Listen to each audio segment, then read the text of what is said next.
जीवामृत तयार करण्यासाठी लागणारं साहित्य.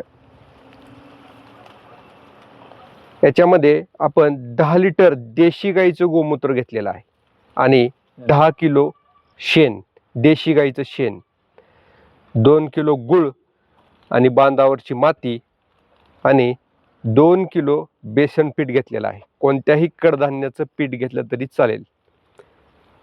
आणि हे सर्व साहित्य आपण 200 लिटरच्या ड्रममध्ये टाकून त्याच्यामध्ये आपण पाणी घेतलेलं आहे.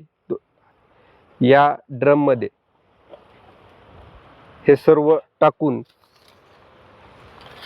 याचं व्यवस्थित मिश्रण करणार आहोत आणि हे मिश्रण 2 ते 3 दिवस ठेवल्यानंतर जीवामृत तयार होईल. मित्रांनो, जीवामृताचे फायदे म्हणजे जमिनीतले जे पोषक घटक आहेत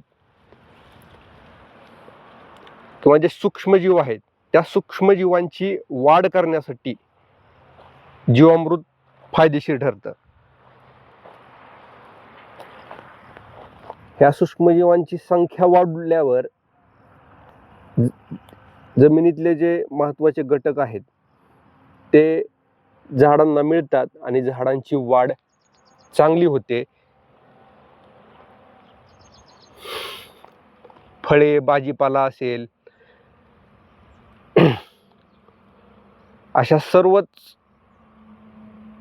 गोष्टींना जीवामृत फायदेशीर ठरतं. हे जीवामृत दिल्यानंतर याचा परिणाम कसा होतो हे आपण पुढल्या व्हिडिओमध्ये जाणून घेऊया. नेमका याचा परिणाम होतो की नाही हे आपण दिल्यानंतर काही दिवसानंतर आपण व्हिडिओ करू, त्यामध्ये आपण जाणून घेऊया की जीवामृताचा खरंच फायदा होतो का नाही.